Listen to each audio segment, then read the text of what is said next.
Welcome back everyone. In this lecture, we are going to know what is a command injection vulnerability. Since we have got to know about HTML injection, and HTML injection is considered as a bug in the field of ethical hacking, but command injection is one of the most serious vulnerabilities out there.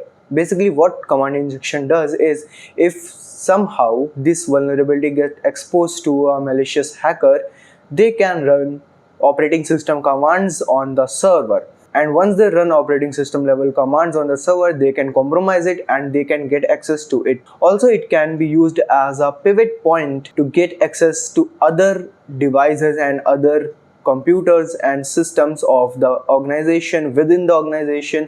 So it can be a very dangerous vulnerability. So yes, command injection is a very serious vulnerability and we cannot let it go like normal vulnerability. We have know about it, and command injection is something that gives us permission to execute operating system level commands, and it can expose various files, various directories, it can expose password files, credential file, and many more. Perhaps we can even set a reverse shell connection as well. That means if we establish a reverse shell connection, we can access any system, we can run commands on any other system remotely as well. Now let's take an example how command injection looks like and how it works. Like, suppose we have a website that streams movies. So in the search bar, you have to just give the name of movie and you will get all the results regarding that movie, right?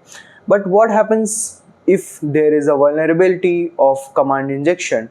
So once you type a movie name, for example, there is a movie named as Brown Cat. If the command injection vulnerability is present there, what you can do is you will type brown cats semicolon and you will type who am I, and if there is a vulnerability, it will give you result as root, and if you type semicolon ls, it will give you all the directories listed on the server. So basically, if a website is vulnerable to command injection, it won't filter the input and it will directly give the result that you will ask for. So in general, the process looks like this, and how we can do that we will learn in the upcoming lectures.